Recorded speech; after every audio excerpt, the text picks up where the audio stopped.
Hey guys, Hey, we're back. We're back with another book. Yay. And this week we started Lies My Doctor Told Me by Dr. Ken D. Berry. We love him.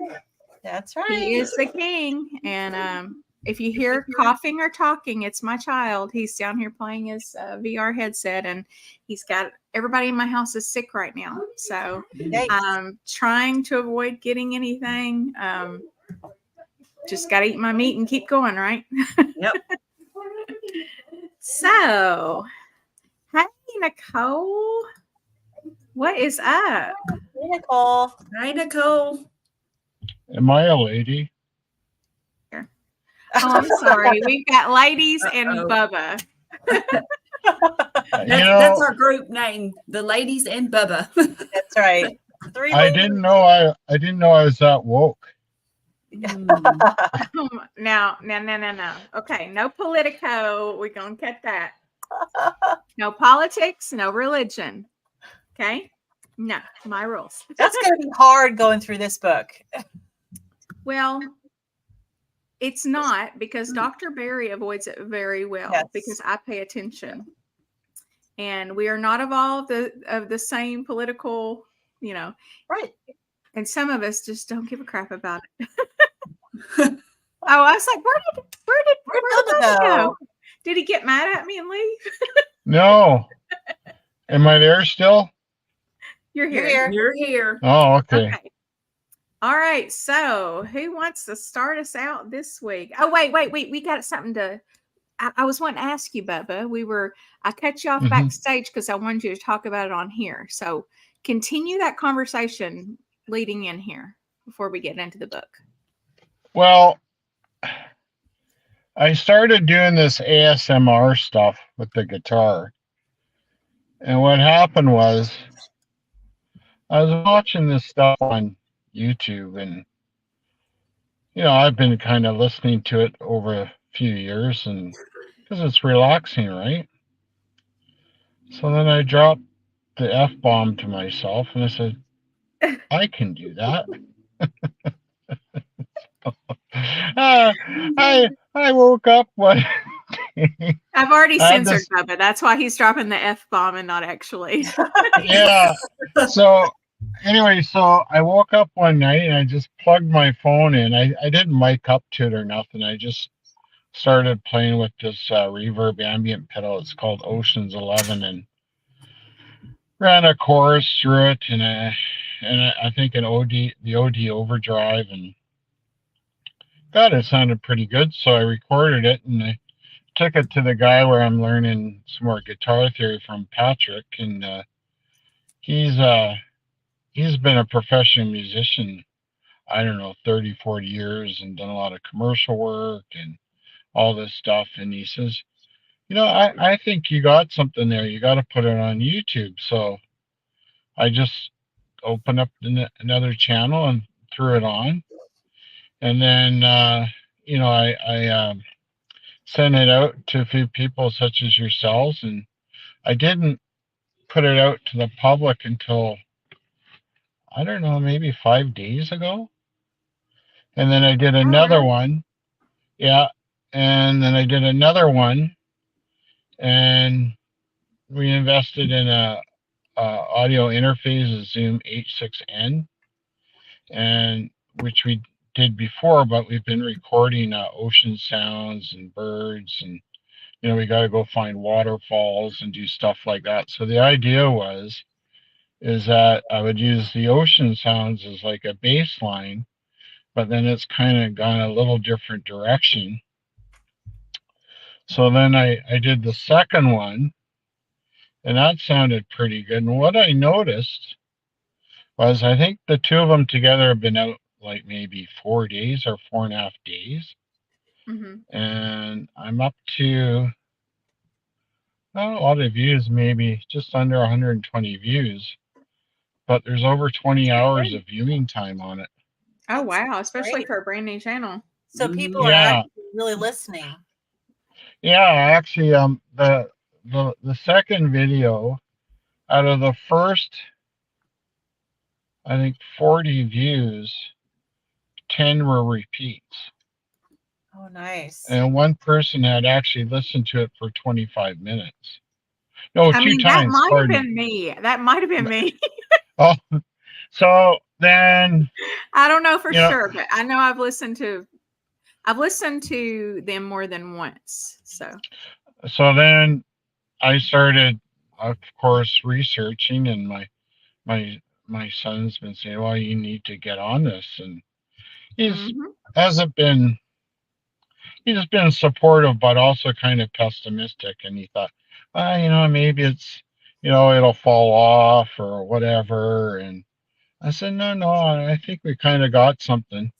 And then we did another one a couple days ago, and we were listening to it with the headphones, and it was great. But then when we put the headphones on, it sounded like shit. Like there's all this distortion. So there was like all this work went right down the toilet, and Hmm. I was mad. I was ready to chuck something, and and I woke up the next morning. Well, everything you learn costs you something, right? So we just kind of had to giggle about it. Yeah. So last night I was messing around with the audio interface, and I figured out why that happened, and it's because the external mic was still attached to the interface. And then we've bought Oh. an actual. It's called a Boss. Is it ME 90? It's a new board, and I haven't even taken out of the box yet, but we're going to be adding that to it.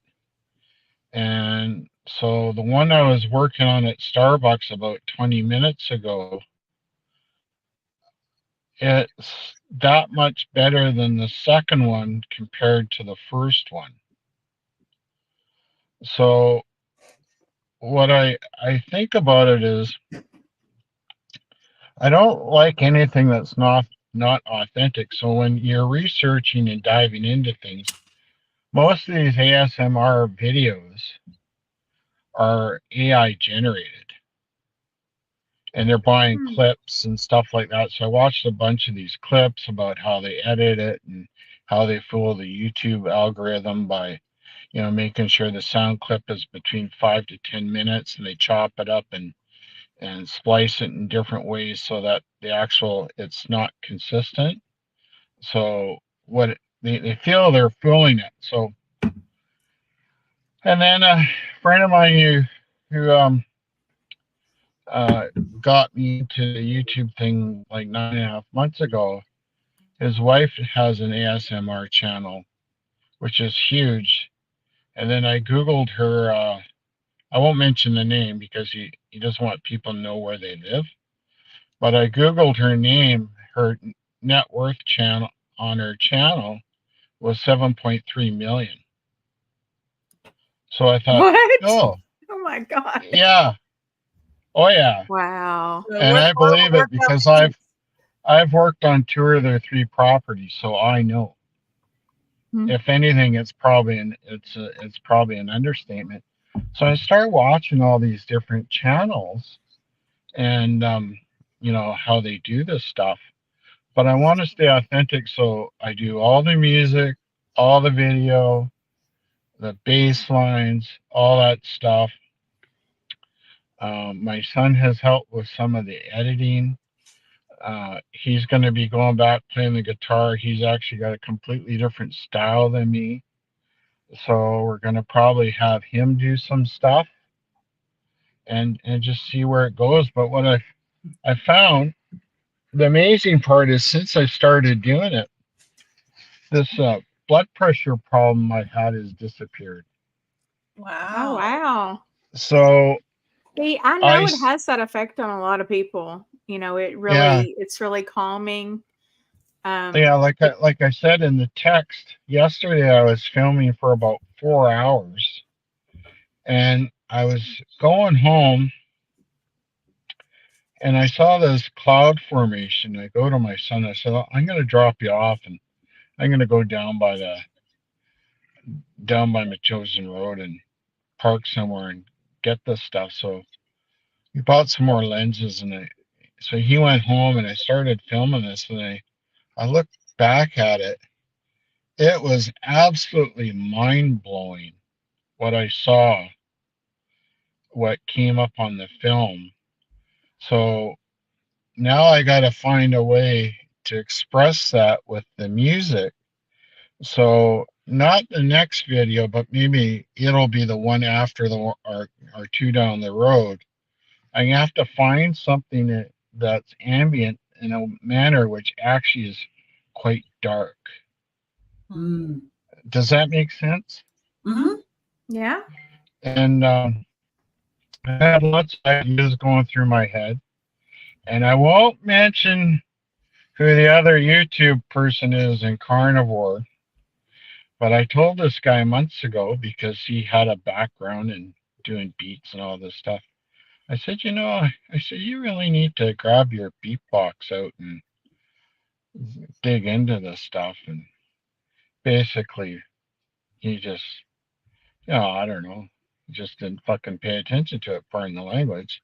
Wait, is this And some carnivore tea? Because I like tea. Nicole well, and I have a running joke that I oh, have that I need to start a carnivore tea channel because I'm always like, oh, did you see blah blah blah blah? And I'll be like, well, I bet that they're doing that because of this. She's like, girl, all I all I can say is the one of the things that's most important to me in life is I try and keep my word the best of my ability. Because when we leave here, what have we got? We've got nothing, right? We leave with nothing, we come with nothing. And when people tell me they're going to do something and they don't, because they don't think it's going to benefit them or push them forward, the true personality comes out. And that's kind of why I've backed off of certain things because I'm just not into it. It's just, I mean, no pointing fingers. We all know it's out there. People get caught up and they want to, they feel they've got a little bit of success or some ego or something, right? And they lose the importance of the authenticity of what they do. But we're going to push forward with this, and I've been spending probably, oh, I would say if I'm working hard on it, 4 to 6 hours a day just on the ambient stuff. Oh wow. So it's Well, you're putting in going the to be work, so really, that's it's gonna have to, pan out for you because I mean the effort is there. You put in the effort, you're consistent, and things happen. That's pretty much the key to YouTube, from what I gather. Mm-hmm. Um, But we've got to get to this book. I'm All so right. happy about your new channel, though, Bubba, and we will all check it out. I've definitely been checking it out already, and I know you ladies have too. But now we need to move on to lies my doctor told me. So, anybody have Yes. any starting thoughts? Well, you can pull up the first quote because it was from the preface, and I know we're not going over the preface, but let's see. That's not it. That's not it. This is it. That's it. Yes. So I thought that was interesting that he started the preface with this proverb because it kind of sets the tone for what he's, going to talk about. But I know we talked about the not being political, which we're not. I don't think he's political at all. I think that he just is kind of calling out issues with our healthcare system and the way that it is. Well, and I mean, politics is that's a wide. It's a wide. I think that there's that's a broad spectrum there. We're all adults here. People make things political when they're really not. I mean, I think people across the board would agree with what he's saying. And I did like the fact that in chapter 1, he really did lay out a lot of the work that goes into becoming a doctor.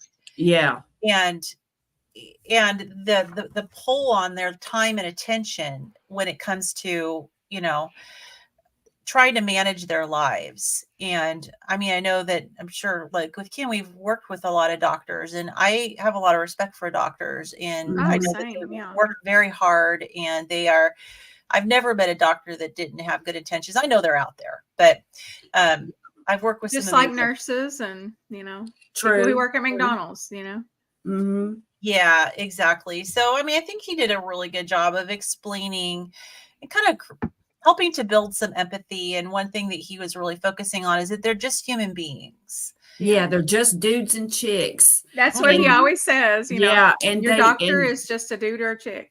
yeah, and that is so true. And there's human nature, which he gets into a bit, but it's just most doctors, I truly believe, and from what I've like, for example, my daughter's best friend's mother was a physician, and she was the kindest, most caring person you could ever know. She was amazing. And then likewise, both of her daughters went into medical professions, although one became a veterinarian and the other one became a medical doctor. And they are both two of the most caring people that you could ever know. And it's just, and I say that because most people, I do believe, when they go into the medical profession, they're not going in there because they're going to rack in the bucks. I mean, granted, you wouldn't want to go through all that without making some kind of money. But at the same time, that's not their main driving force. They truly want to help. And then basically, they just get molded into a system. And like Dr. Berry talks about, what they end up doing is not what they really expected to be doing, because they really didn't really understand or know. Even if they had doctors in the family or something, they really truly, didn't know of actually the doing part. And especially in more recent years, there's, they're sitting there in front of their laptop while the patient is there. There's so much that they have to do in such a short period of time. And he talked also about, like, they have student loans and they have, just all these pressures. And when you think about that, I mean, I have a lot of empathy. I feel for the doctors. Now, that does not give anybody an excuse to either mail it in or to be arrogant. But at the same time, most of the doctors that I've dealt with have been nice, good people who just didn't know. And they're trying to make the most out of a broken system. Yeah.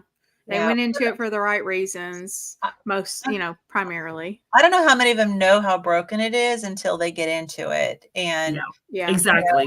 And you think about it, they've invested so many years into the training, and then to go in and figure out, I mean, not knowing what to expect is common to pretty much any profession until you're actually doing it. You don't know, but but most people don't invest as many years into their profession as a doctor does. And I mean, I remember my husband, he's worked for hospitals for a long time, but he was talking about one person he worked with who went all the way through medical school, and then as soon as she finished and was ready to work as a doctor, worked as a doctor for a while. I was like, I don't like it. I don't want to do this, and ended up doing something else that was not working with patients. But I mean, I'm sure there's a lot of doctors that feel like, well, I can't really afford to back out and change my mind after all this commitment I've made. Yeah. It's a huge financial commitment. Oh gosh, yes. A couple of the takeaways that I had from the book were, well, first of all, it reminded me of what I always say. Pretty much anytime anybody wants to apply for a job or anything, I always say, okay, but what's your day gonna look like? Okay, you don't really know. Like, I mean, if you've not done that job, you can even go to a place and you can watch people doing their job. But if you haven't done that job, you don't know what that feels like to actually be in that day. As a nurse, I love the way my day is structured. I have a lot of autonomy when I'm a bedside nurse, especially. Charge nurse, not as much, but I mean, maybe even more actually, but in a different way, but I don't get to like structure my time. People are demanding things of me constantly. But as a bedside nurse, I control the flow. I control the level of, just we saw, right? I like to keep my patients calm. I like to come at them with a calm tone and a smile and, hopeful, and just, I don't like, and I'll see other people doing it, and not to criticize anyone else's nursing, but I'll see other people and they'll go in their patient's room and they're like, oh, and I'm like, oh my God, your patient is never going to calm down that way. You don't want them anxious. Yeah. So, but back to structuring my day, I get to kind of lay out how it's going to look for the most part. There are constant interruptions, but I know, I can work around that stuff. But if you haven't been in a career, you don't know. So a doctor goes to all this school, all these years of school, and they have no clue what it's really like to be a doctor. And they get in there and then they may like it, they may not, just like any other career. And then the second takeaway from the book, what was it? I'll remember it in a minute. Well, y'all go ahead. I have one of the things he kind of honed in on after really setting the stage for what a doctor's life is like is that in a lot of cases, the continuation of learning just doesn't happen. Because, I mean, yes, there's no time. And he also talked about an apathy for learning. And there's a comment he made in page 28. It says, even though your doctor's apathy towards learning new information is not your fault, it's your problem. And so he's really talking about like taking ownership of your learning about, what the options are for your own health, which is hard when you're not a medical person. But, the reality is that we're dealing with a lot of doctors who are just still doing what they learned in medical school and not kind of keeping current. And, as he also talks about even like what's considered current, is it the guidelines that the regulatory agencies are putting out? A lot of those, as we've seen and he'll lay out, are very unscientific, and staying current doesn't mean that it's right, because of what he talked about the fact that, one thing he mentioned was about how the conclusion of a study doesn't reflect with the data in the study. Yeah. And that's alarming. I think any patient should be alarmed if they knew that. But I think I'm sorry, go ahead. No, I was just going to say, because you would think that the summary, the conclusion of the study is actually telling you what the data revealed. It's very unnerving. I think it all goes back to the human factor, though. If we had computers doing all of this data, you enter the data and then it interprets it. But you have humans who at any step along the way during the study can sway, they have an implicit bias, often, a lot of times, depending on who they're doing the study for, who's paying for the study. Then I like to think that there are a lot that aren't, that are just trying to do their very best to get the real results. But the problem is the human factor. That's both the beauty and the problem with this world, is that we're just human, and we have we come with all of our flaws, and we may like to think things one way, and we want to turn it out that way. So, well, he walks through, I can't remember exactly which chapter it was in, but he walks through like about the studies and how the meat of the study and then the summary of the study and then the conclusion of the study don't match. And then how that gets interpreted in, like when something is released to the media, right, or it goes, and by the time it gets to everybody else, by the time it's disseminated, because nobody hardly reads the true study. Yeah. They don't look at the data. They don't say, well, now how did they arrive at this conclusion or whatever? And so instead, a doctor, if he's going to read anything about studies, he reads the conclusion.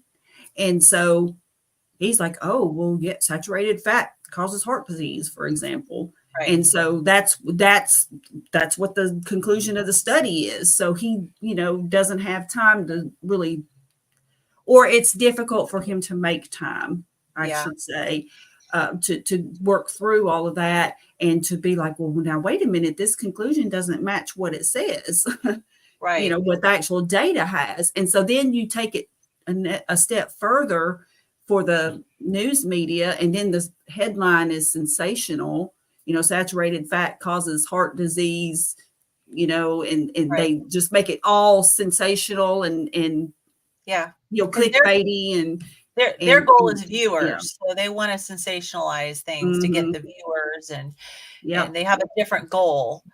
But but I mean, Dr. Berry does emphasize that he feels that it is the doctor's responsibility to read the whole study and not just to read the conclusion, but that there's a lot of doctors that aren't doing that.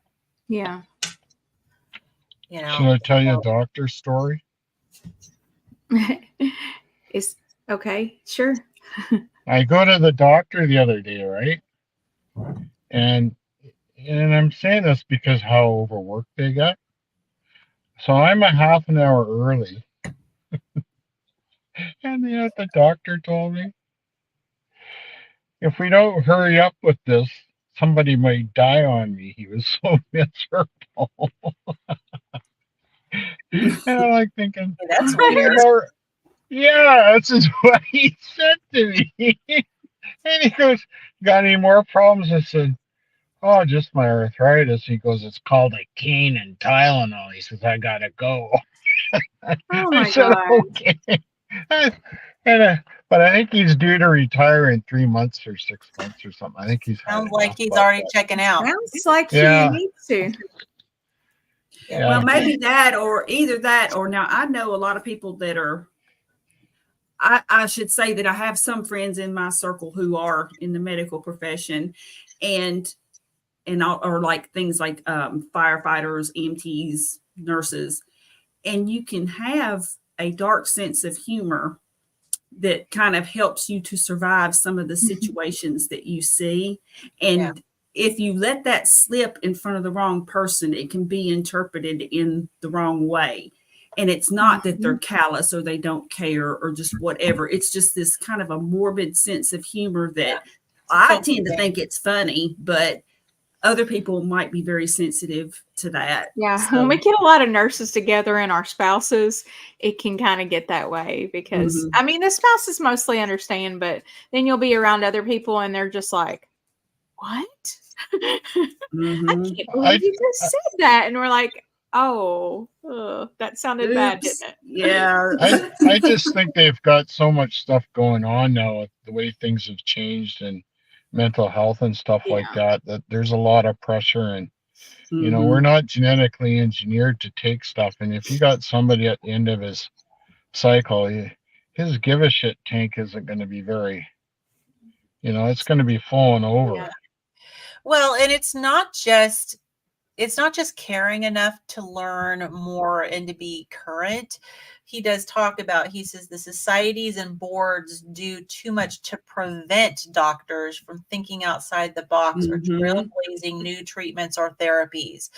So if they learn something that's outside of the box, outside of what their regulatory body is telling them, they may put their career on the line if they want to go ahead and pursue trying this treatment on patients, because they're gonna get pushback. And doctors who try to go outside of what they're told, they're lucky if they just get their hand slapped. Yeah, and going back to the whole politics thing, he says there's often so much politics in medicine that being right can actually get you into trouble. Yes, absolutely. The way that Dr. Berry, I've listened to him for 6, possibly 7 years. I don't keep track of time well, but the way he says things, like, I'm just like, you can't refute that. It's just so common sense. It's so like matter of fact. It's just, that's the way it is. And you can't deny it because he gives you all the, he gives you the data to support whatever he says. And, I know that you can technically find data to support anything, but, he gives you good sources, and following him and listening to him like pretty much every day for 6 years at least. It's I mean, my mind has just been changed in so many ways, and it makes me question things and I should have been questioning all along. You should never just take things for, oh, this is just the way it is, and that's the way it is, Yeah. and that's the way it's always been, and you should Yeah, well, never we do shouldn't just that. But blindly we do trust. that. Well, yeah, because you think, especially when it comes to your doctor, that they know more than you do, and they've had this high level of training, but he really emphasizes, do not just blindly trust your doctor. Yeah. And in fact, if your doctor is not open to discussing alternative options, you may need to find a new doctor.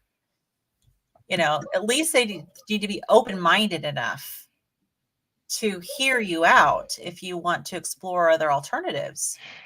Yeah. And I mean, like, it's just like he just, well, I'm like, it's a person upside down. I'm sorry. Carnivore hippos, what is your real name? Because I can't see you. I know. I feel like I Anyway. need to stand on my head to see the picture. So, yeah. So it's just like Carnivore Hippos just said. If you think about how much time we spend researching, doctors have to have a strong sense of vocation and curiosity and time to rock their whole boat.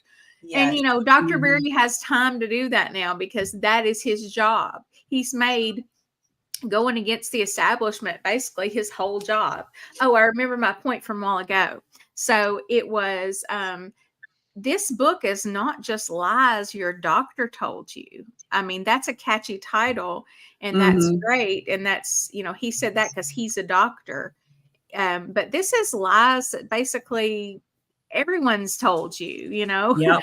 that they, They say, whoever they are, fill in the blanks. Yeah. It's been passed down. And then before you know it, we're believing things that are just medical myths.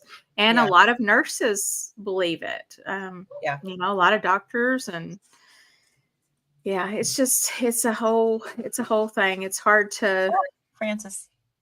It's hard to tell. My name is Francis, but you may call me Hippo.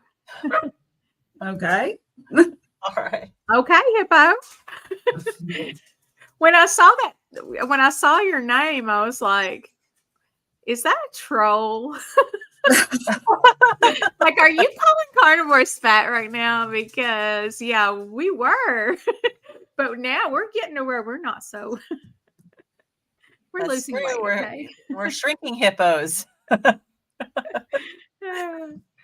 But yeah, so I mean, he did talk about the bias, the inherent bias in big food and big pharma, and that has an influence on these, the studies. He emphasized, when you're looking at studies, if you're learning how to look at studies, pay attention to where their funding is coming from, because there is bias in there. And so, you don't always know. It's hard. It can be hard to know what sort of bias is in a study. But I would think that if you learn how to look at the data and the conclusion doesn't seem to match the data, that should at least be a red flag. That, wait a minute, maybe this isn't being interpreted properly. So, all right. So she's autistic. Awesome. Okay. Well, that is just fine, and we welcome you. But Yes.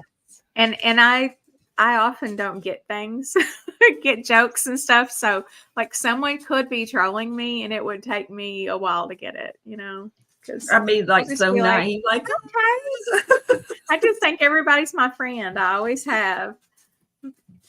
All right. So yeah, where are we going now? We've kind of covered some stuff in chapter 1 and chapter 2. He talked about just the pressure, and we did kind of bring this up, the pressure that doctors are under not to go outside the box. And he said that for the doctor, his income and his future as a doctor are perfectly safe if he repeats the foolishness where he's talking about things like eating low fat daily for the rest of his career. So if he keeps repeating the myths, the things that we now know are not true, he's gonna be safe. And I believe that he kind of means free from liability. You know, like you're kind of covered. They're kind of covered if they stick with what their, governing body tells them. Well, that's like recommending statins for high LDL. I mean, they have to do that. So my doctor, it's part of the guidelines. Yeah, you have to get with the guidelines. Offer every year. He offers me statins, and I politely decline, and then nothing else is said until the next physical, and then and they have to, do that, even though they know you've declined in the past and you really don't want to do it. They have to still say it, and then they have to document that you've declined, because that covers them. Yeah. And that's all they want. They just want, I feel like some of them, they may not believe so much in statins themselves, but they're just like, okay, we got to check this box. We saw if they have had any falls in the last month. Now we saw if they have done this. We've checked that box. Like, I know those boxes because I have to check them.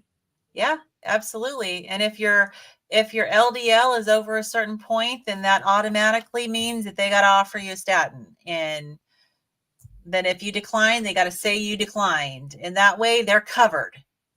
And so. And I totally understand it. And so I don't mind at all. I mean, my doctor has never actually complained about things to me per se. But based on just little things that he said, I mean, he's frustrated that he has to be sitting in front of the laptop while he's talking to me, for example. He's multitasking. He's trying to pay attention to what I'm saying. And then you have to record it or it didn't happen. So they're sitting there and so there's so much. I mean, they have requirements that they have to collect. And I mean, like I said, I've been a patient of his ever since he started practicing. A friend of mine had gone to him, and actually a relative too had gone to him and raved about him, and he's awesome. So I've been going to him for over 25 years, and I can tell, I mean, just, as the things have changed, his demeanor has changed. He's always nice to me and everything, but he's not that bright-eyed, bushy-tailed guy he was. It's and I guess none of sucking the life out of him. And I feel bad for him. I just do. Myself, if I were going to be a doctor, I would want to be like an anesthesiologist, probably, or a radiologist, or something that's just maybe an ER doc, something that you're actively helping people, and you don't have to rely on all these medications that you're sending them home on and hoping they take, and not knowing really if that's going to work for them. And, it's just, I don't know. To me, there seems like there's just a lot of liability and vagueness and all that, Well, there is. And they can if they end up getting sued for malpractice, it can be really career ending for them. Oh yeah, devastating. So, I mean, I get the fact that there's definitely it's really tempting to just bury your head in the sand and say, look, I've got this governing body. They're telling me what to do. I'm just going to stay down in this lane and not deviate, because I've got a family to feed. Yeah, because that's how they make their money, to feed their family. I mean, just like, me, I can say my opinion on things, but if I get on here and start saying things about the organization I work for, as far as they did this or they did that, and it's not from the perspective of a patient, it's from the perspective of oh yeah, I'm at work, and that's your, livelihood. Right. You can't do that. And you have to pay those student loans off too when you're, I wonder how many doctors are know that some of the things that they're telling patients aren't really helping them, but yet they don't really have a lot of choice. Or how many of them are awake to that? Yeah, it's hard to say. I think that there I think is, a lot of times we always thought that people just don't listen. Oh, they're not going to do it. You're going to tell them this diet, they're not going to follow it. Like, you don't expect anybody to actually follow the advice that you're giving them on their discharge paperwork. And I think Mhm. doctors are probably the same. Yeah, I can tell you that, like recently, my brother had an experience with his doctor. My brother he went low carb, and he's actually just inching lower and lower carb. He's probably pretty close to keto now. But he went to his doctor, and the doctor had mentioned something about he had lost some weight, which my brother is tall and skinny like me. He doesn't really need to lose any weight either. And plus he works a physical job. Yeah. And but my brother says, he says, yeah, I've been low carb. And he mentioned carnivore. And the doctor was like, I've heard really good things about carnivore. And, Wow. and yes. And then my brother says, oh yeah. And he says, and then the doctor says, yeah, and there's an even stricter version of it called lion. And when So my he was brother told me aware. about that, He's I was one of like, us. He's one of us. yes, he is. He is one Nobody of us. knows about Lion that's Because not he in this didn't- community. I'm sorry. Yes, exactly. And he didn't pitch a big fit or say, no, that's No. dangerous or Right. anything. Well, here's the He's thing probably with doing the it himself. doctor. If the patient brings it up, Mhm. then I'm sure it's fine for them to talk about it. Yeah. But, I'm sure they're not going to say, oh, go do a carnivore diet or go do a lion diet, because that's not part of their guideline. But it's totally different if the patient brings it up. Yeah. Yeah, but then you do have doctors, though, that just, oh, no, that's dangerous. You need to be eating a plant-based diet. Right. You have a lot of them that would do that. So Right. I was just like, I told my brother, I said, if my doctor retires, I'm going to start going to your doctor. I mean, I would have to drive a little further, but that's okay. I mean, That's okay. I'd drive for somebody like that. yeah. I see my doctor. My doctor doesn't even live in the same state as me. I just see him remotely. No, that's cool. Yeah. So I know he did talk about the doctors having their toolkits. You talked about like the different approaches to an obese diabetic patient, like to bring a point, like the family doctor, family medicine doctor would, talk to him about their diet and give them some pills. A surgeon would maybe want to do a gastric bypass surgery on him because that's in their toolkit surgery. Whereas an endocrinologist might have a different approach because they're kind of focused in on what they know and what they believe in.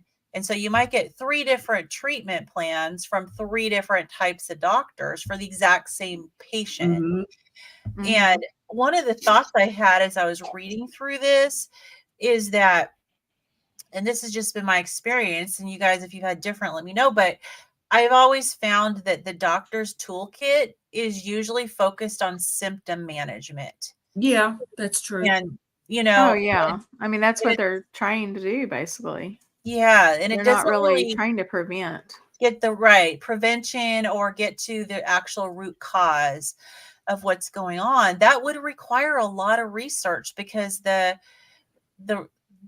information that they get educated on really doesn't give them those answers. Yeah, I mean, it's a sick care system. We're trying to put band-aids on things. Right. We're trying to hold back. We're trying to build dams to hold back the water. We're not trying to, stop the water from coming. I don't know. But it's I just hard got when into you an end up- analogy that I couldn't work out.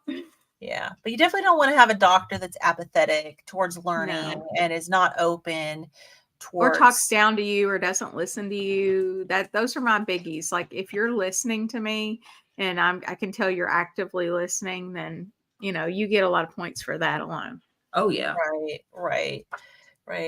And also you can't expect your doctor to solve the world's problems. Like no, I solve my problems for the most part, Yeah, and he emphasized it's a partnership between you and your doctor. So, which is why you need to make sure you've got the right doctor who's willing to work with you and isn't just going to, shoot down your ideas and things that you want to pursue as far as treatment, because it's your body. Yeah. you know. So let me address what Hippo said so I can take this off the screen. So he said, or she said, I'm so sorry. It's the upside down picture that's getting me. Doctors have to deal with the majority of patients who want to eat carbs and junk and have a pill. And And that's that true. is so true. It's like we were saying, last time, or actually, I think it was on my interview with you, Lynn, when we were talking about how, we feel so obligated to tell people, you can like literally, practically cure yourself of all of these ailments you have if you'll just eat a proper human diet. Right. But even if you did, they're not necessarily interested in that. Like, Yeah. everybody has their own objective about their self, they don't necessarily care, And some maybe they're people, not if they knew desperate their yet. life would be, yeah, exactly. Some people, even if they knew their life would be shortened, they would still choose to eat the beloved food over that. And that's their choice. How many times have we, as nurses, seen patients who are back for their second or third amputation? Yeah. That they're diabetic, and you'd think that first, toe or two that they get removed would be a wake-up call.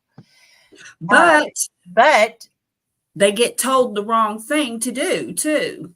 Like the diet, the Diabetes Association diet and everything. they get. But now, often, even if they told the right thing, they'll still won't do it. Yeah. But I'm just saying, typically, if they were told to do something, they wouldn't do it. But if whatever they're being told would, chances are, not be the right thing. And we have to remember this is an addiction too. Addiction's not rational. No, like somebody doesn't just say, well, I think I'll go do some heroin. That sounds good. Yeah, let's get addicted to heroin. They may try it a couple times and then at a party, or who knows how people get on heroin. I don't do heroin. I'm just saying, like, sugar is literally, that addictive. Right. And it's in everything. But we treat it so lightly, we act like it's just nothing. Yeah. It's not even it's harmful. Powerful. And if it's, and some people will, one amputation is enough to wake them up and say, okay, I've got to start researching, what am I doing wrong here? But there's other people, they just can't overcome it, or they don't necessarily know what to do or where to look for answers. So that's why I think it's really important that, we've got these YouTube channels that we're just trying to get the word out there that there's an alternative. And we're trying to fix ourselves, right. We're trying to be active participants in our healthcare. Right, exactly. And not just turn ourselves over to somebody blindly. Yeah. Well, I was really interested in the last part of chapter 2, where he was talking about the medical lies and how they develop, and how he talked about what's called the echo of the lie. So yes, which I thought was pretty interesting. I know I see that all the time, where you have an expert that comes out and tells you something, and that's supposedly a fact. I mean, maybe it's like he talked about eggs, like that eggs are bad, or that fat is bad, or whatever. And the expert comes out and gives you this, and then people start sharing that information, and doctors start sharing it, and patients share it with each other. And he mentioned your hairdresser is telling you that to do about your diverticulitis, and and he said that the problem is that when they realize later that they were wrong, it's very hush. Nobody comes back and says, I was wrong. Right. And one thing I really thought was interesting is that the comment he says is they don't want to admit publicly that they were wrong, and no one makes them, so they don't. So this is where, and I guess, not getting political, because it's not a one side or another thing, but does it need to become political that they're required to share? Just disregard the no politics comment. I'm talking like actual politics, like Democrat, Republican, like the big issues, like there's politics in this book. Yeah, but this really is just political. Like, no, it's not. It shouldn't. Yeah, but here's the thing: if when people, it's hard for people to admit they're wrong. Actually, for me, it's gotten easier as I've gotten older in some ways. to just say, I was wrong, I'm just going to take my lumps. But if you have a long esteemed career in this particular theory or proposal or just whatever, it was your livelihood, and then you had to say that you were wrong. And just like all these associations who've been recommending these doo-doo diets now for 40 years, government agencies recommending these doo-doo diets, and for them to come out and, people already pretty much don't believe a lot of what the government says, right. No matter which party's in charge. Yeah. But most people don't believe much of what the government says to begin with. And then you take the government and all these other organizations, I don't, it would be very difficult for them to just, say, yeah, we were wrong. It is sugar. It is carbs. No, you don't need to be eating all those grains, and think, and then there again, all the people who have died because of that advice. Yeah. So it's a challenging thing, and human nature is to avoid pain. And so, right. and another thing, you have to admit that you're wrong. Mm-hmm. So there's a lot of factors there that come into play. So I guess that most of them wouldn't be telling anybody or reversing that. And it's kind of like, you can liken it to other things too. Like, for example, everybody knows when the stock market goes down, right? The news reports it, everything's sensationalized. Oh my God, we're going to all be, trading bottles of water for blue jeans. This is what, happens in the news. But then when the stock market goes up, you don't really hear that much about it. They might report it, but it's not nearly as much attention getting. And so I think it's the same. Like, I think Dr. Berry has mentioned before that I believe it's the ADA, American Diabetes Association, has actually said low carb diets are okay. Yeah, they have. It's just buried on page 927. Right. It's they don't really the attention of people. Exactly. Yeah. And I know real scientists mm-hmm. are fine with admitting that they were wrong. This is true. Yeah, because that's what science is. That's what science is. And whenever there's a study that they do, that's open for debate. And a real scientist is fine when they're proven wrong, because they don't have a personal interest in the outcome. Mm-hmm. And I know one thing he wrote in end of page 45, he said, if the experts were searching for truth rather than recognition, they would have willingly advertised a change in opinion.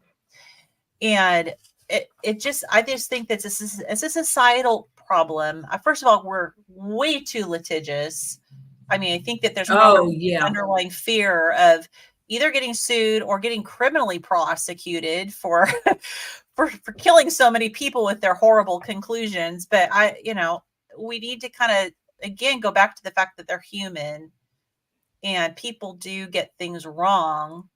But the longer they wait to step up and correct the information, the worse I feel like they're implicated. Yeah. Yeah. I just think it comes down to ego. Right. A lot of it is ego. Yeah. Mm-hmm. Right. Even the people doing the studies, they may have an ego about, expecting a certain result, and then not getting it, and just kind of twisting things a little bit. Or funding. And there are liars everywhere, like people lie for who knows what reason. Well, and then you start sharing information because someone else that you think was right told you that information, and that's how it gets perpetuated. And he said, mindless repetition of a lie makes people believe it, which is so true. Yeah. So true. So it just, right. The word gets spread. Whereabouts are we in the book now, you think? Well, we went through we're supposed to read through chapter 3. We just are wrapped up basically chapter 2. And so chapter 3 is on fat, which is kind of a lot of what we talked about with the obesity code. Mm-hmm. A lot of the stuff that's in this chapter, like the studies, for example, Yeah. the same studies were mentioned. Right, exactly. The Ansel Keys 7 countries study, which, again, it shows, it's just another example of how he did. What did it say he did? He studied 22 countries, but he only included 7. I know. So he didn't even include the majority of, like, it's not like he took out 1 or 2 that messed him up. Right. He took out like over half. He just said, let's see, which ones do I like out of this bunch? Yeah. Well, it's the same curiosity about why Hong Kong is not included in the blue zones. Yeah. Well, it says that he didn't include those other countries because the data showed that eating fat either didn't have any effect on the rate of heart disease, and it actually protected the eater from heart disease. So talk about a biased study. Yeah. But he did that study. He started collecting data in 1956 and he published it 22 years later. So think about he invested 22 years of his life's work. Like my career's been 23 years so far. And the outcome showed he was wrong. So imagine that. Mm-hmm. Yeah. You see what it says right there? And gentlemen. Gentlemen. It's always, hey, ladies. I was thinking I was going to have to start taking estrogen shots. It said so. You might need to start dressing. Have you never been misgendered before? I don't know. Maybe. Oh my goodness. It's kind of. He could borrow Dave's blue wig. What he uses for, what is it? Blue Shine? Isn't that the character that he does? The vegan character is Mrs. Blue Shine or something like that. Are you talking about Dr. Baker? No, this is Dave. Dr. Baker is hilarious though. I did see that. That's so he dresses up all the time in crazy costumes. Yeah. So, but so he was talking about fat and the fact that dietary fat does not equal adipose, because he said just because we call it fat on our bodies the same as the fat that we eat, it's not. Right. But he said that because the fat and foods in the adipose tissue on our bodies are called the same word, fat, most people and most doctors childishly assume they are the same. That was kind of an interesting, like to say it childishly assume when it comes to doctors, but they do. I mean, for how long did we hear that, eating too much fat will make you fat, or eating too much fat will give you fatty liver disease? Yeah. So let's see here. Oh, so on social media, it can be really good or really not great. I've been getting a lot of channels recommended to me, recently. And a lot of them have been just perpetuating this thing about fat. They're like, good proteins to eat. Chicken, low fat, skinless, chicken. Yeah. Lean proteins. Blah, blah, blah. And I'm like, oh, that's just so cringy that you still think that. I mean, I'm embarrassed for you, really. But that would be mean. So I just keep scrolling. Yeah. Yeah. But that's just that echo of the lie, right? It's like, even though we know now that that's not true, it's still being passed along as truth. But, he does really kind of calls out Big Pharma, and their role in, they smell a few $1 billion to be made, Yeah, just a few billion. Yeah. It's like, well, hey, if the study results, if we can, interpret them in such a way that it's going to sell a new pill, then all right. And apparently most of these studies are funded by government or pharma. So, And here's the thing, they also use like Hi, Jonna. relative risk instead of absolute risk. So they can Yeah. manipulate the Right. numbers. Oh, So yeah, if- because it sounds so much better when you say, Mhm. 500% more. right. Yeah. So let's, I don't Instead know, of- for people who don't know the difference. So hopefully I'll explain this. Like, say, for example, you've got two groups of 100 people, and you have an outcome in one group of one person has this particular reaction or whatever, say to a medication. And in the other group, two people have the reaction, right? So if you look at the group as a whole, like total, it's 1% versus 2%, which is not really significant, right? But if you look at relative, one person versus two people is 100% extra. It's double Mhm. the reactivity in group B versus group A. Mhm. And so that's how they use these statistics to make How it, Lipitor did it. yeah, to make it seem a lot worse. Like, wow, then okay, this pill is going to be so much better, than not taking it. When in reality, if you look at the totals, it's insignificant, statistically insignificant. So that happens all the time. Yeah. So, Let's see here. okay. And he mentioned 40% of children are obese, which is sad. Yeah. I think it's higher than that. Is it higher? Yeah, this was written in Well, 2019. Or yeah, I mean, you just look. I mean, it's funny. I'll sit in Starbucks and I'll do editing or have a coffee, and I just watch, and the amount of younger people that are obese is just, it's pretty sad, right? yeah. Yeah. And it didn't used to be that way. No, but Yeah. I got a question for you, three. What? I got to get going soon. I got to go pick up my son. So, how much longer are we going to be on here for?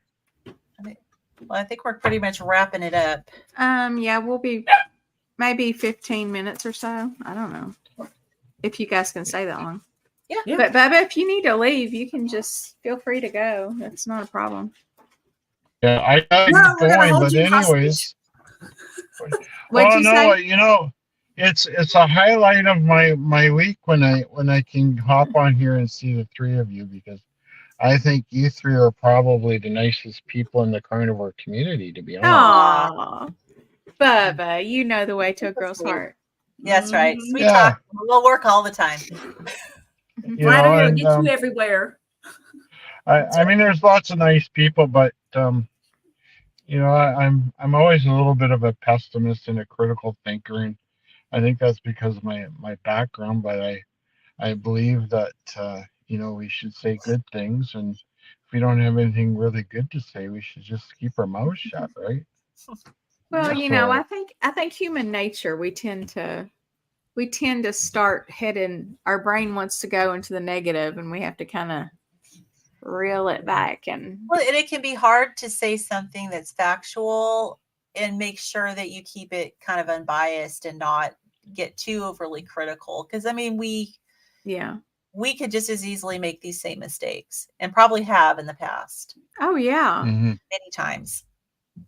Yeah. But anyways, I'm gonna be signing off, and that next ASMR thing is gonna be coming out probably tomorrow. And I'm going to be Oh, nice. very interested to hear what you guys got to say. So don't forget to subscribe. I Sounds did. good. I've already Yeah. subscribed. Kimberly was the first one. All right.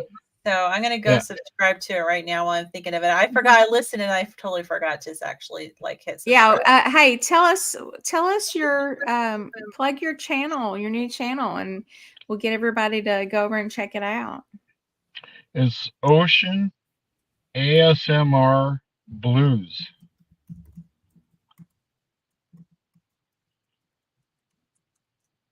And it's all a work in progress. I mean, when I started doing that, I had really no idea about even though I've been playing guitar for a while, that anything about audio interfaces or anything like that, and Yeah. digital workstations, and it's All right. kind of interesting. And I just subscribed, Bubba. okay, thanks. And it's actually we've got a drone too, so pretty soon there's going to be drone footage popping up on there and all sorts of stuff. Nice. So it'll be interesting.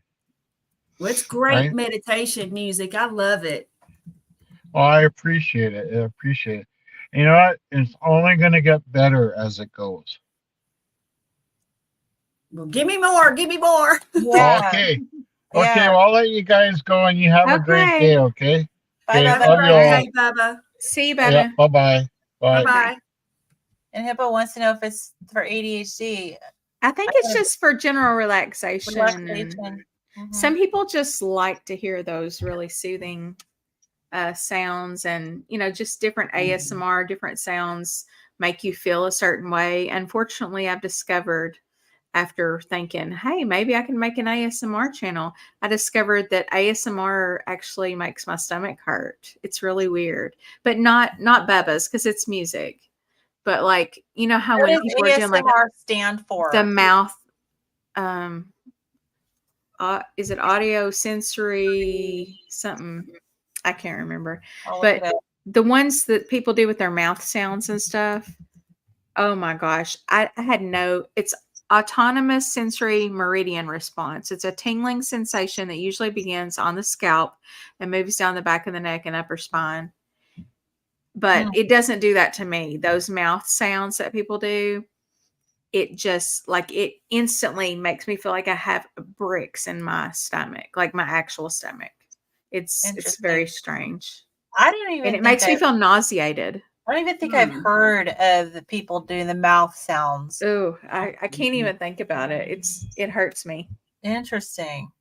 I'd be Yeah, I curious. don't think I've ever listened to any of that stuff. I mean, like I've listened to like binaural beats and just and they infuse some elements like what's in Bubba's music in with it, to where it just, I don't know, it like envelops you and just, helps you to meditate and relax you. But I don't know what the mouth stuff is. I haven't heard. I found some videos. I'm curious, since it affects you that way. I'm curious to know if it would activate my mast cells and trigger some mast cell symptoms for me, because I know that certain vibrations will trigger my mast cells to degranulate, and I will get dizzy and start having mast cell disease symptoms. Sorry, I got distracted for a minute, guys. And frequencies and stuff will trigger my mast cell disease too. So I'd be curious to know whether or not that would do. Oh wow, mouth sounds would do it. wild. Yeah, it's really weird. It's like and music, have to be really careful, because certain music vibrations will trigger it for me, and I have to get away. Yeah. So that is so wild. That's interesting. Yeah. Mast cells are weird. Like, mast cells are weird. Well, people who have mast cell dysfunction, it's like some of the weirdest things can trigger reactions. I mean, I get triggered by UV rays from the sun, which is crazy. Yeah. But and that was one reason why I thought, you had asked me if I had mast cell problems, and I was like, I don't think so, because there were so many of the symptoms that just didn't match mine at all. But the main one that matched it was that histamine. Well, antihistamines help my symptoms when I'm having really bad symptoms, but diflucan also helps them. Yeah, I just went through a little bout with it for the last few days, and I don't know what that was about, but I had to take a diflucan yesterday, and then today I'm like, I'm perfect. And are you It's still so weird. Are you still off of your Crystal Light? Yes, I did do one. I had one Crystal Light left in my purse. So yesterday when I was at work, I was like, I want to test my theory. I want to see if this actually raises my blood sugar. So I tested it, and guess what? It did not. It did not raise it, not even a little bit. I was just like, a rock that whole time. And I drank it on an empty stomach and everything. But let me tell you what I've discovered since I got this continuous glucose monitor. Oh my gosh, y'all. My coffee, my morning coffee, something I'm putting in it, which I make it real frou-frou, but I'll use all kinds of different, like this sugar-free sweetener and this, sugar-free like syrup and whipped cream and all this stuff. Something in that coffee. So I'm gonna have to narrow it down because probably the sweeteners. Yeah, I mean, probably, but I don't think every one of the sweeteners does that to me, but I think it's Splenda. Yeah. And then there was also there's twice I've done it with the coffee. It raised it both times, but the first time it made me read the back of that Chalk Zero vanilla that they gave us for free at Keto Palooza. And that stupid thing has 9 grams of carbs per like 2 tablespoons or something. I'm like, they gave us this at Keto Palooza? Okay, What? so this goes directly to his point. Don't just blindly trust, right? Oh, I just blindly did. I mean, it makes you realize how, like, you'll just think something's okay and you'll literally never look at it. You Right. have got to read those labels on everything. Yeah, absolutely. Absolutely. Yeah. So it's probably the Splenda. Yeah. Interesting. Yeah, I definitely think it was a Splenda because I woke up this morning and I've been drinking iced tea just plain with nothing in it. And today I thought, I'm going to put a couple Splenda packets in it and do a little test. And it raised my sugar up to about 120. I think it was like 127, and I had nothing to eat. So it's very strange. Well, there you go. So, all right. Well, so he gives homework. I'm not reading 3 books between now and the next time. Yeah, I'm going to definitely write those books down. Let's tell people what books they were. Are you there on the page? Yeah, I'm on that page. So he recommended for homework, he recommended 3 additional books. So one of them is called Eat the Yolks, meaning as in egg yolks. Yeah. By Liz Wolfe with an E. And then he said that book explains in plain words the complicated story of how fat and cholesterol became dirty words in modern medicine. The second book is, we've talked about this one already, The Big Fat Surprise: Why Butter, Meat, and Cheese Belong in a Healthy Diet by Nina. How do you pronounce her name? Teicholz. Teicholz. Mm-hmm. Okay. And so it's this one, it looks like he said it's full of studies, citations, common sense that destroy the myths that red meat, fat, and cholesterol are bad for humans in any way. And then I know she's a journalist, correct? She's, I think, a really good journalist. And then the third book is called Eat Fat, Get Thin: Why the Fat We Eat is the Key to Sustained Weight Loss and Vibrant Health by Dr. Mark Hyman. And he says, one of the few doctors in the know. Dr. Hyman explains all the ways that eating fat is good for you. So if you want to dig in more and learn more about why fat is good and why you should eat it, there's books he recommends. Did you go through those slides with those quotes? Just because we didn't really pull them up, but at least so we can share. Let's see here. This was at the beginning of chapter 1, which I thought was that Leo Tolstoy from War and Peace. Though the doctors treated him, let his blood, and gave him medications to drink, he nonetheless recovered. I thought that was funny. And you can lead a doctor to knowledge, but you can't make him think.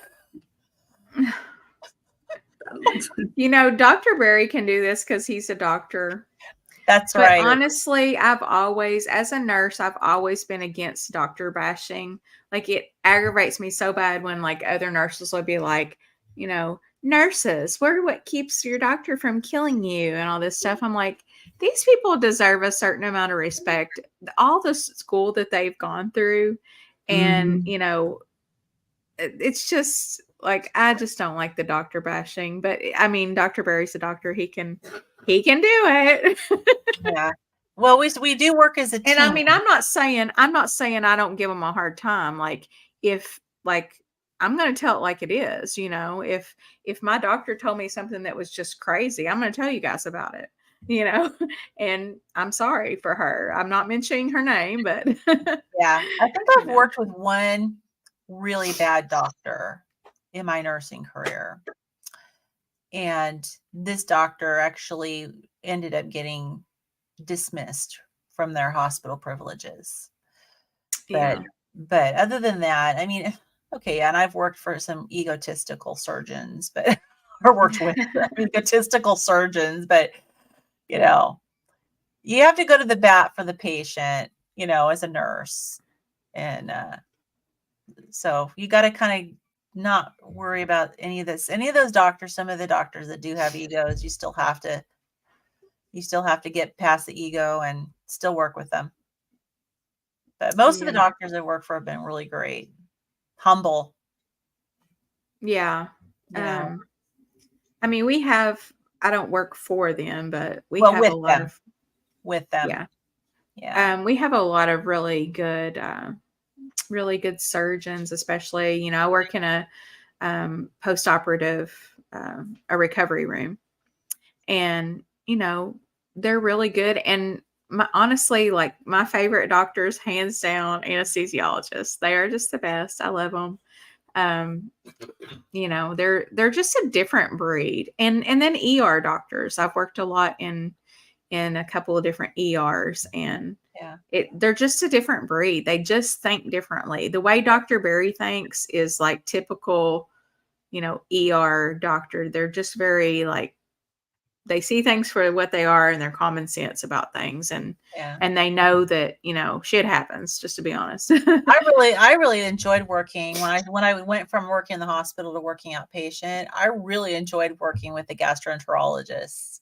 Oh, really? You just can't. I've not known a lot of those.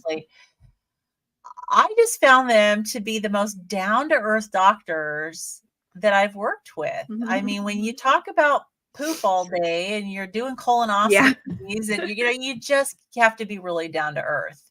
Yeah. You know?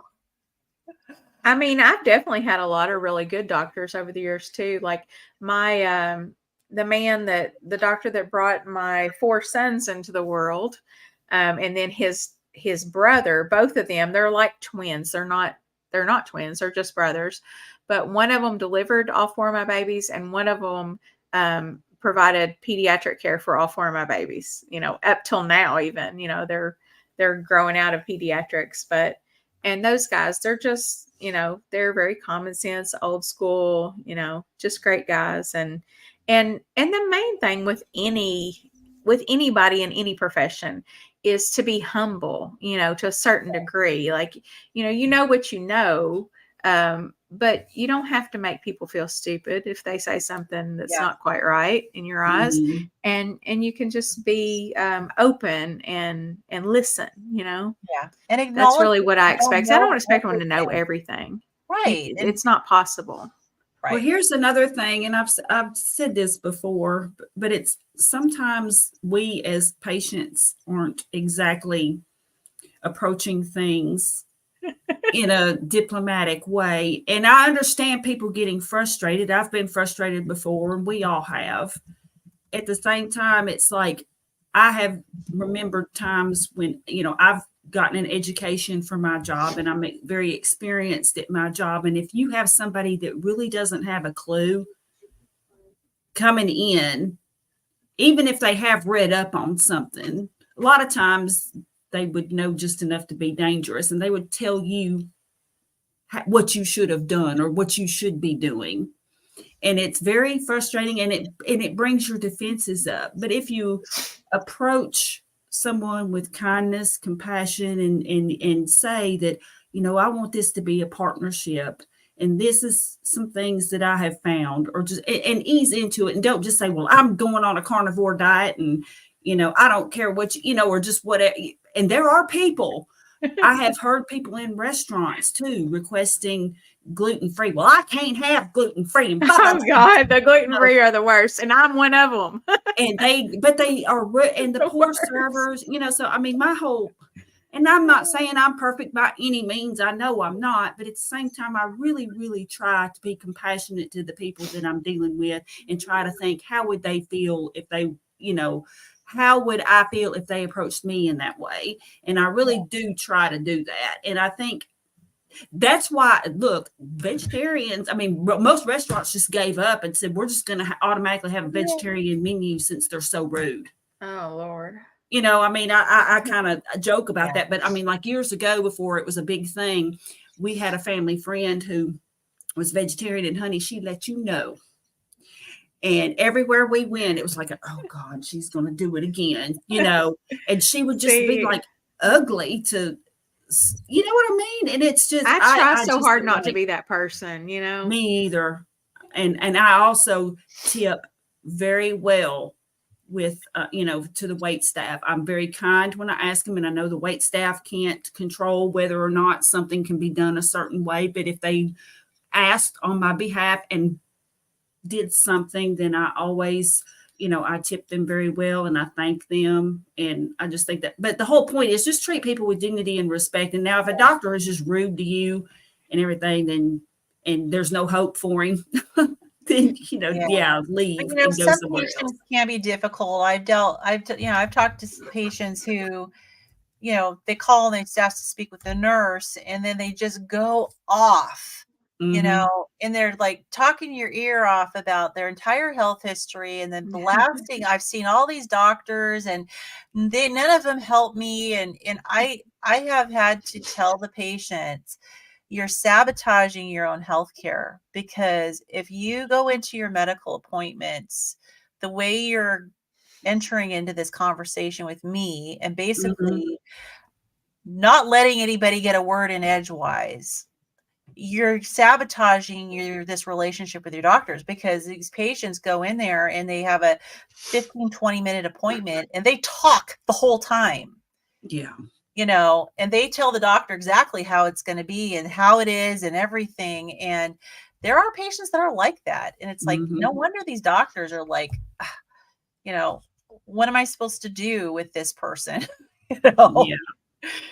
And so it's the doctors, they deal with a variety of personalities, and some of the patients out there can be a real challenge. And they can. Give your doctor a chance to actually have a moment to think through what you're telling them. What's funny though is there's kind of there's more than two types of people, but there's specifically two types of people that come to the hospital. And one of them is the people that just literally want to turn their whole body over to you. They're not doing anything. They're just going to lay there. And then if you say, Miss So-and-so, can you grab this pill cup and, put the pills in your mouth, and I'll hold your water for you while you take your pills. They'll just be like, oh, I can't.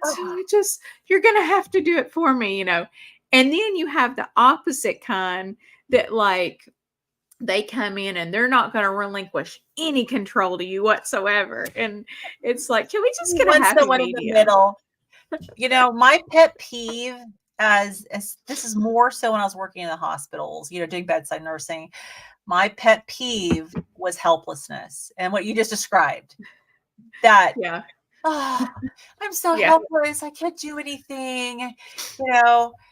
It's like, that drove me nuts. Me too. Those are the same people that are on their call light nonstop. And then also the kind that it's like they want to get, well, I don't know if it's the same group of people, but there are some that feel like they've lost control of their health. And so they want control of something. So they try to control you. Right. So when you walk in their room, they'll say, there's a big mess over there and I just need that cleaned up. And you'll be like, okay, I'll be happy to clean that up for you. You clean it up. And then they'll ring in again and they'll say, oh, I need you to move that newspaper over from there to right over here. And a lot of these are long-term care people that I've dealt with that have been, it's like it has to take a toll on their mind after a while. And they just get this, like, they just have to have things a certain way. And they'll say, well, now I can't do that. And that, that's just not going to work for me. And it's like every little thing that you say, that you suggest to them, there's just resistance, resistance, resistance. And they just want to control you. And they want you to know that they're in charge when you're in that room.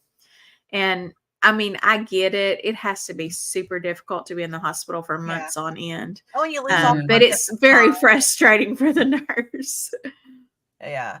Oh yeah. I had to tell one lady, this was a long time ago, but I had to tell one lady because she was so demanding and so like on her call, like constantly. And where is this person? Where is that person? I had to tell, I finally got fed up, and I usually don't talk to people like this, but I said, you know what? Everybody that's on your care team they are not lined up outside the door waiting their turn. Yeah. They have other patients. There are hundreds of patients in this hospital. And I used to tell them the fact that they're not here this moment with you means that there are sicker people right now that they're dealing with. And, some people are just that way. But yeah. But helplessness was a big pet peeve for me. It's like, yeah, if you can't even reach across to your little tray table and pick something up for yourself, then yeah. And it happens all the time. And there's something about the hospital environment too, I think, that gets people like where they're just uncomfortable in general, and that includes visitors. And you'll have somebody that cares for the family member at home, but when they're in the hospital, it's like they're afraid to touch them. Like, oh, honey, you can come over here. He's okay. He can talk to you. And it's a lot of different family dynamics stuff too that we deal with.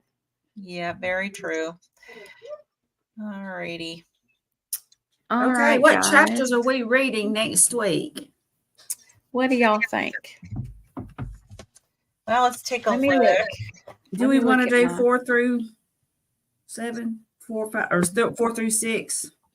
I mean, let's see how many pages that is. It's less than 20 pages to do 3 chapters. What? Yeah. So, no, we may have to go a little more than 20. So we've got page 62 is the beginning of chapter 4. Okay. And then 83 is the end of chapter 7. So it's 21 pages to do 3 chapters. Okay. We could go through, so we could do 4, 5, and 6. 4, 5, 6. I mean, we could do 7. Your pages are different than mine. Of course, I'm looking on the Kindle too. It's probably I am the same too. amount. Oh no, I'm looking at the actual book. Mine's like 103 to 136. Okay. Mm-hmm. Well, in the actual book, it's 21 pages, so it's not a lot. But so yeah, it's not a lot at all. Do we want to do 4 chapters instead? This book has a lot of chapters, and they seem to be pretty small. We can do 4. We can do 4, 5, 6, and 7 if you want to. Yeah, let's do that. This, I think, is. I loved Dr. Fung's book, but this one doesn't seem to require as much brain power, or I don't know, because I've had to go back. It's more common sense, It's not as sciencey. It's more. He breaks it down in such a way, and for every Dr. man, Fung, so to Dr. speak. Fung says things in such a scientific way. Sometimes it makes my brain hurt. Yeah, and you had to go back and reread, like, okay, what was that again? And I love reading things like that, but it's just when you're preparing for something like a book club, you do have to read a smaller selection of that than you would this. So I'm good with 4 chapters here, if you are. Yeah, quantity wise, I think it's fine. And because it's a lot of common sense that he talks about. Yeah. Well, all right, let's do that then. All right, 4 through 7. We'll see how that goes. 7 it is. All right. All right. Well, I've got another live at 8:00. Well, it's actually not a live. It's a Zoom for my YouTube content creation stuff. So Oh, cool. I'm excited for that. That's Nice. I'm putting out a whole lot of probably weird videos, but Well, did you see I commented on your video from last night? I think I've seen a couple comments from you. What was it? Oh, it was just an encouraging comment. Oh, Like, have fun with yeah, it. I saw that one. Yeah. So I saw that you were doing Yes. your really doing that course, and that's cool. Yeah, I've done another course too that was a really big one. And I'm actually learning more from this other creator that just kind of teaches these classes, and she's doing a mindset and content creation class, and she's kind of hardcore. Like, we came to class last night and nobody had done their homework, and she stopped the class and made us do it right then, and we're like all just like frantically posting videos. I was pulling out old videos that I'd already posted and reposted. So yeah, because I have a lot of different content on TikTok and Facebook and stuff. I used to just do kind of funny stuff and didn't really talk about diet or anything, but now I want to make it more of a, like, I'm a whole person, so my channel's going to be about me, and whatever I like. And I'm not trying to, it's not like I'm trying to get rich off this or anything. I don't make any money off of it all, and I spend lots of time on it. But it's something that, I would like to have a goal of eventually making money and paying off my mortgage and my credit cards and all that stuff, using content creation. That would be great. But I don't think that I'm going to get there with the carnivore space, because, we're a very select group of people. But if I can educate people along the way, that'll be good. That's where my heart is, but I love YouTube. I just love it. I love content creation. It's such like a creative outlet. I like it too. And I want to get the word out about carnivore to people, but I'm trying to find a way to make myself relatable to most people, because I believe the carnivore diet can help anybody. And I don't have this extreme before and after that I can just share. There's not some dramatic thing that's just going to make somebody say, oh, wow. So I do post some things about like what I'm eating, or just because people seem to like what I'm eating. Yeah. Types of things. And walking and stuff too. Yeah. And sunrise and. Yeah. And I'm trying to spread joy, because I really think that we can. My dream is to live in the country, but I don't live in the country. And so, but what I can do is I can get out and walk every morning, and I can see the sun come up, and I can, share that with others and say, good morning. I hope you have a great day, Yes, because I do. And then when I say I love you all, I mean it. I mean, I love you all, and I hope you have a great day. And I just want everybody to have a great day, and so it's just trying to spread a little bit of positivity. And that helps people. You don't know who you're helping with, oh, puppy. Oh, my husband just came in carrying the dog. So I said, oh, give him to me. Aww. But you never know, Carrie, who you're helping. Like, there's somebody out there that you don't even know that's watching your videos, because I've been that person. And I've watched stuff, and I'm sure the person that made the video is probably thinking like, oh, I'm just like, this is just nothing. This is just me, doing this or whatever. Mm-hmm. But to me, it meant something, and I don't know why. It just did, It's like, oh, there's my friend Carrie, It's like that kind of moment of contact, human contact in our lives. Sometimes there's a lot of people out there who are very lonely and don't get that. And, as carnivores, it's not necessarily my mission to spread carnivore to everybody as much as it's my mission to get better myself, so that I have it in me to spread, whatever, to do this and that, and, and to be as creative as I possibly can. And, just kind of make the most of my life in general, Yeah, exactly. And to express my creativity, and to share joy. And like I said, I mean, I know I sound kind of woo woo, but as I've gotten older, No, not at all. It's just, I just want to there's so much ugly in the world, and I just don't want to participate in that. I don't either. What I want to do is I just want to send out love and good vibes to people and try to help them and support them, even if I can't fix their problem or, don't know what to tell them to do to fix it, to at least support them. It's kind of like one of the YouTubers that I follow. She talks about carnivore. She has several videos about carnivore, but like, that's not her whole personality, Right. I love her. I love watching her makeup stuff. I love hearing her talk. She could talk about taking the garbage out, and I'd probably watch it because I think she's my friend in my mind now. Some people are really great storytellers. Yeah. And, can take any topic or anything and turn it into a really good story. And that's a real skill. Because I mean, seriously, like there are people who you can just have them do everyday things on their channel and you just really enjoy watching them. Yeah, I mean, that's how I got into celebrity gossip. I don't care about celebrities, but one of my people that I was watching on YouTube, that's like one of his things is celebrity gossip. So I would just keep listening to the celebrity gossip until he got to the other stuff I like to hear about. And I'm just like, after a while, I started liking it. What is wrong with you? But he can make anything interesting, Yeah. Go to the grocery store and I'd like it.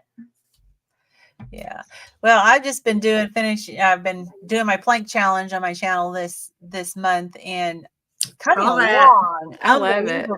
I'm like seriously starting to get, kind of impressed with how long. I was very impressed by your last video that I watched. Holy your form is spot on. Mm-hmm. It's amazing. I just did an Instagram post last night showing a screenshot of my first plank versus one I did, and I didn't post yesterday's. I'm gonna be posting yesterday's and today's together, but yesterday's was even longer than the day before, the one that I did post. But yeah, it's just like I even just seeing those pictures side by side, I was like, man, my form was horrible at the beginning, and I actually like maybe look a little thinner than I did 20 days ago. So that was pretty cool. Yeah, I mean, I thought your form was excellent. I was like impressed. I thought so too. Well, my physical therapist, when I told him I was doing the plank challenge, he had me do a plank and he made sure that I was doing it properly with the right form. So I can thank him for it. And Lynn, when I was watching your video, like all my friends inspire me in different ways, all my internet friends and my real life friends. Jack, too loud. Sorry. I don't know if y'all can hear that or not, but he's getting a little loud down there. But anyway, so just, watching your videos, it's like, it makes me realize how important just documenting the little things, because if you were a person who, just withheld that because you were like, well, that's not very interesting to somebody, or that's not, gonna draw a lot of attention or get me a viral video. Like, who wants a viral video to begin with? That sounds like a nightmare to me. But anyway, I just want a good small community, But by watching your stuff and other people's stuff, it's like, I'm interested in this, It doesn't matter that it's just a small part of your day. Like, and it's the comments, honestly, that encourage me. Because I do have, a segment of my audience that is following along all of my plank videos and really encouraging me. And that has meant so much. I've really learned from them, because there was a time where I, what was it, maybe 10 days into it or so, I kind of strained my back because I did a little too much. I advanced too fast. And I got some great feedback and comments from people. And that it doesn't need to be a ton of people. It just needs to be a handful of people that provide that feedback that means so much. But I mean, I just a few days ago finally, like, there's 2 levels of monetization on these YouTube channels, and I had already hit the first level, and I hit the second level the other day. So I got my 4,000 hours. And so now like my channel can be fully monetized, which I don't even know what to do with that, to be honest. Like, Yeah. Just I- keep going, just I'd don't like, even worry about it. I'm not really, because I'm thinking, oh yeah, well, I've earned like a whole $7 on now. It's like, that's not going to pay the bills. But that's so a great goal though that you've achieved, my viewers are the That ones is a great, that's 'cause they're the ones awesome. watching, Yeah, and that's the thing is you're consistent. The girl that I follow, she always says consistency is key. Consistency wins in all things. Yeah. If you post, she encourages people to post every day, and I'm like, okay, whoa, I can't do that for one. Like in my mind, I can't do that, but it's hard. I mean, but you can post a short video every day, or you can post every other day, or a shorter long video. It doesn't have to be a 10-minute to an hour video like I tend to do. I tend to make hour-long videos all the time. Yeah. So good. Well, I think it's a very good goal to have, and and it's fun. I mean, I'm going into my well, in 2 years I'll be 50. So, I just feel like my kids are going to be leaving the nest eventually, and I want to prepare for that. And I don't want to get to that point and just not have any hobbies and not have anything for myself. I'm making myself my own little community online, right. and and hopefully it will be there for me when I need it, Yeah. It will. That's my just goal. be yourself. And that's another thing is it's hard, you don't realize how hard it is to be yourself, especially when you've been raised to,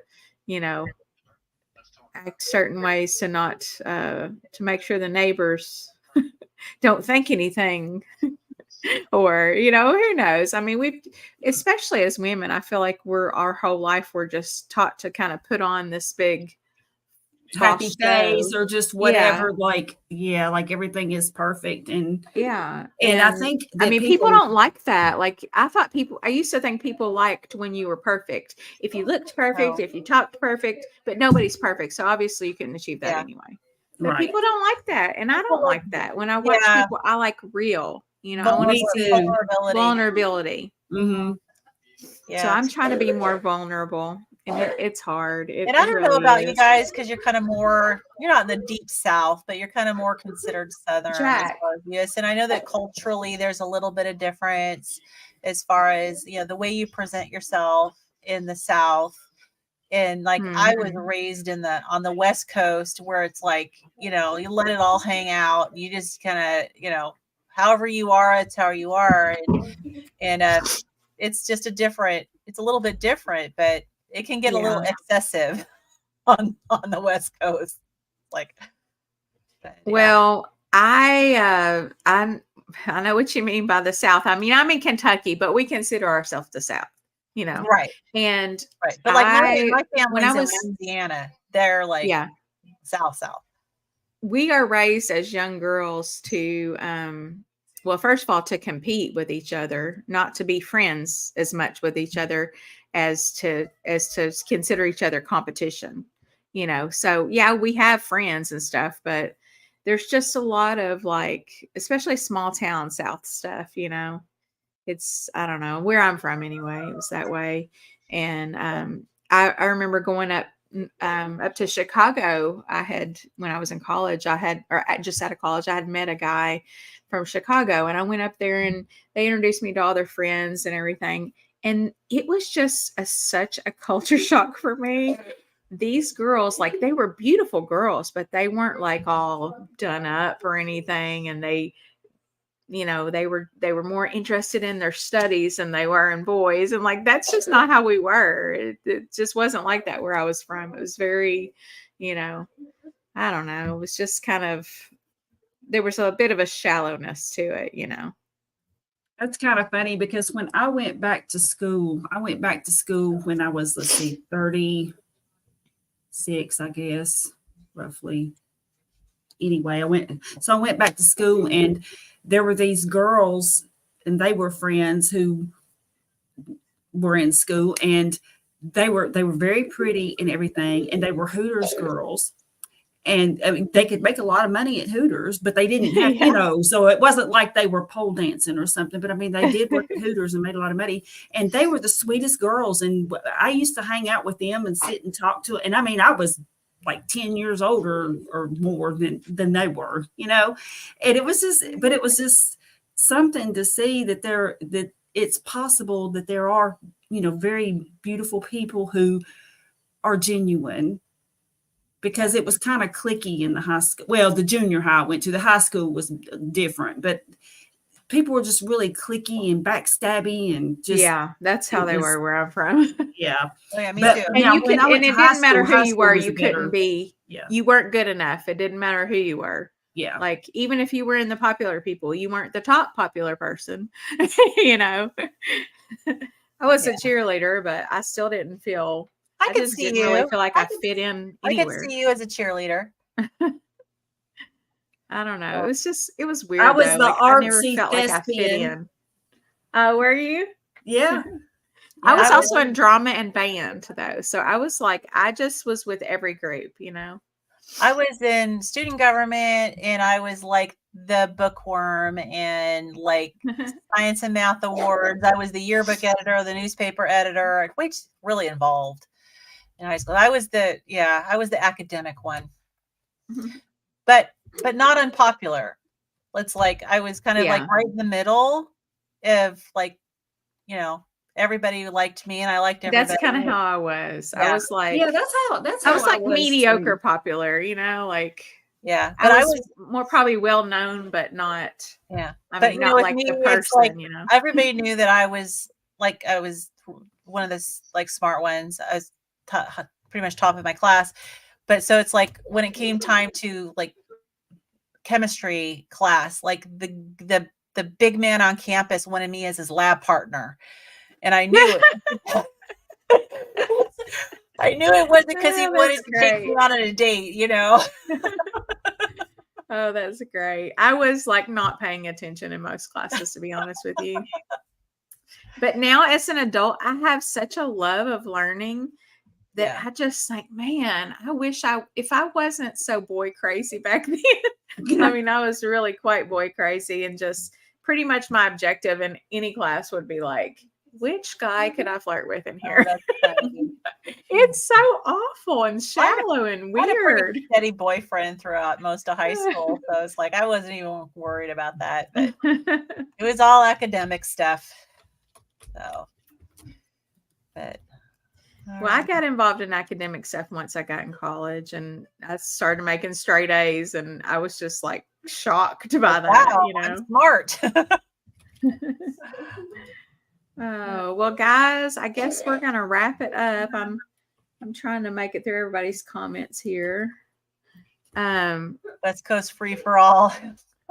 It's very little supervision. Yep. Yeah. I mean, for most of us that are Gen X, we had very little supervision, and somehow I was still a pretty good girl. Yeah, I never got in trouble. I was a really good kid. I was way too cool for cheerleading. Oh, I still partied on the weekends. I was one of the bad. Whoops! I was one of the bad cheerleaders. Not the bad ones, but like just the ones that kind of like I mostly didn't hang out with the cheerleaders. I had my little group of friends that, we were partying on the weekends. How funny. All right. Well, y'all ready to head out? Yep, this has been a lot of fun as usual. Yeah, yeah. We ended up with quite a gab session. I don't know if you saw me kind of distracted a little bit. Like my husband came in here and sat down, and he's like on his phone. So I ended up throwing a remote at him. Well, Jack is down there being so loud on his VR, and then he's coughing because poor little thing's sick on top of that. Aww. So I'm just like, be quiet. I keep muting and saying, stop talking. I know. I was sitting here snapping at my husband like, shh, and he kept doing it. So I finally just grabbed my remote for my light and threw it at him. He's like, what? Oh, look. Carrie, Yes. you look Thank extra you. pretty today. I agree. You do look Yes. extra pretty today. Well, thank you. Yeah, you do. All right. Artsy girl. And Susie made it today. Yeah. Glad to have you, Susie. Yeah. Everybody, thank you for coming. And let's see. Yeah, if you miss it, just watch the replay. And we're just going to say for the record, so we can say that we announced our channels. I'm Nurse Kim at Nurse Kimberly Lane on YouTube. Carrie is Carrie at My Meatomorphosis with an O in the middle. And she has some beautiful sunrises. And Lynn is Lynn at Midlife Carnivore on YouTube, and she is planking with the best of them. So go check her out. She's going. She's about got me ready to like figure out a place in my house that I could actually set up a camera and do that. I actually plank, but I can't. I don't know. I've got to figure out how to film myself. I mean, the cat's no help. I have trouble even filming myself, like, you know, like this. I'm like, how Exactly. I just want to get. I have a little tripod and I put it on the ground and it's like that far off the ground, you know, and I just kind of adjust the angle of it, you know, and yeah, I hate filming my whole body, but I can have to do the plank, right? Well, your video quality looks great too. Oh, So, good lighting. And I just have one thing I would like to say to everybody. What? Forget your pudding, eat your meat. I love it. I love it, Carrie. I was actually thinking of that song the other day. That's right. Yeah, I was listening to it and I was like, see, they even knew if you don't eat your meat, how can you have any pudding? That's right. That's right. So I'm just saying, forget your pudding. Yeah, forget that pudding. Let's get that pudding out of here. All right. We will head on out then, guys. It's been real. See y'all later. Yeah. Bye, everybody. Thank you for watching. Yes, thanks for hanging in there with us. Bye-bye.